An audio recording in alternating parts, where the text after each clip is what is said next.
ჯერჯერობით უწყებას არანაირი განმარტება არ გაუკეთებია იმასთან დაკავშირებით, თუ რატომ ვერ ხერხდება გიორგი ჩიკვაიძის სასამართლოში გადმოყვანა. ბიზნესმენი უკვე ორი კვირაა, რაც შიმშილობს და მისი მთავარი სურვილი იყო, რომ დღეს მსხდომათა დარბაზში მოსულიყო, რადგან დღეს უნდა გამოეკითხათ მოსამართლის თანდასწრებით ბიზნესმენი, რომელსაც 11 მარტს სწორედ მეშვიდე დარბაზში დაადეს ხელბორკილები. სწორედ ამის შემდეგ გიორგი ჩიკვაიძემ დაიწყო შიმშილობა და როგორც მისი უფლებადამცველი ავრცელებდა ინფორმაციას, მისი ჯანმრთელობის მდგომარეობა იყო საკმაოდ მძიმე, თუმცა გიორგი ჩიკვაიძე ამბობდა, რომ ის მზად იყო იმისთვის, რომ მოსულიყო სხდომათა დარბაზში, თუნდაც ეტლით და ასე მომხდარიყო მისი გამოკითხვა, თუმცა რამდენიმე საათის წინ გავრცელდა ინფორმაცია, რომ შესაძლებელი იყო გიორგი ჩიკვაიძე პენიტენციურ სამსახურს არ გადმოეყვანა სასამართლოში და უკვე რამდენიმე წუთის წინ ადვოკატს ეს ინფორმაცია ოფიციალურად დაუდასტურეს. ახლა საინტერესოა, რა ფორმით მოხდება გიორგი ჩიკვაიძის ჩართვა სასამართლო პროცესზე, ისარგებლებს თუ არა ის უკვე დისტანციური ჩართვით, რადგან გიორგი ჩიკვაიძე დაკავებამდე ანონსებდა დიდი მხილების სერიას და საინტერესოა, დღეს ისაუბრებს თუ არა და შეძლებს თუ არა გიორგი ჩიკვაიძე სხდომათა დარბაზში კიდევ ახალ გარემოებებთან დაკავშირებით ისაუბროს. ასევე მასთან ერთად დღეს უნდა გამოიკითხოს მისი ბიზნეს პარტნიორი ირაკლი პაპიაშვილი, რომელიც რამდენიმე წუთში უკვე სასამართლოში მოვა. ამ სხდომას დაესწრებიან გიორგი ჩიკვაიძის ოჯახის წევრებიც, რომლებიც პირდაპირ ამბობენ, რომ რეჟიმმა გიორგი ჩიკვაიძეს, ბიზნესმენს, რომელიც გასული წლების განმავლობაში სარგებლობდა ოლიგარქის დიდი ნდობით, ახლა დიდი ტერორი მოუწყეს და მზად არიან იმისთვის, რომ რამდენიმე წლიანი პატიმრობაც კი მიუსაჯონ გიორგი ჩიკვაიძეს.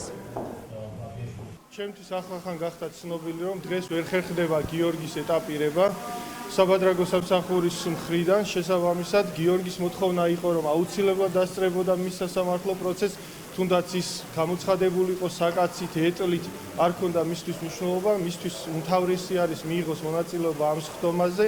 მან უნდა მიაწოდოს ინფორმაცია სასამართლოს, თავისი ჩვენება უნდა დაიკითხოს პროცესზე და შესაბამისად ჩვენი მოთხოვნა არის, რომ გიორგი გამოცხადდეს სასამართლო პროცესზე და მოხდეს მისი ეტაპირება.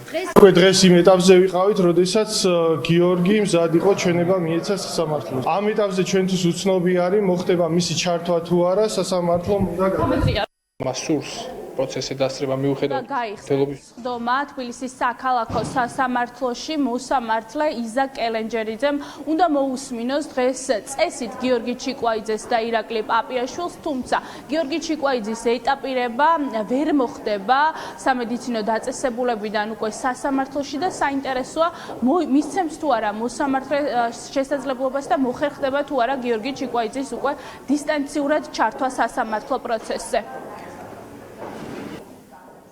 დასწრება მიუხედავად მისი ჯანმრთელობის მდგომარეობისა ვერ გადაადგილდება.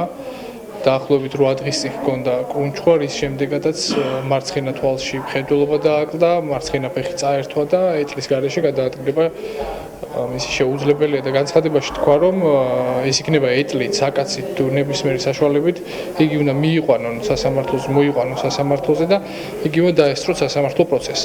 მოლოდინებს რაც შეეხება ამ სასამართლოს პირობებში მოლოდინები ვერ გვექნება, იმიტომ რომ ეს არის ცირკი და ეს არის წარმოდგენა და ჩვენთვის ყოველი სასამართლო პროცესი არის სიურპრიზი. ხედავთ რა ვითარებაში, რა პირობებში და როგორ მიმდინარეობს სასამართლო პროცესები. ესეც იქნება ერთი უკვე შეიძლება ითქვას სტანდარტული სასამართლო პროცესი, როგორიც ყველა. აუცილებლად ვიქნები, იმიტომ რომ პირველ რიგში მენატრება ჩემი შვილი და მინდა ვნახო ის რა მდგომარეობაშია. მოლოდინების შესახებ რაც მოლოდინი არანაირი. მოლოდინი ეს იქნება ისევ ისეთი, როგორ გითხრათ, უნისონში მომქმედი პროკურატურა და მოსამართლე.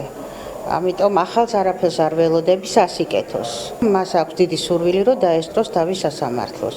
როგორი ფორმით მოიყვანენ მას არ ვიცი. შევხედოთ, ვნახოთ, ჩვენ მზად ვართ ბრძოლისთვის.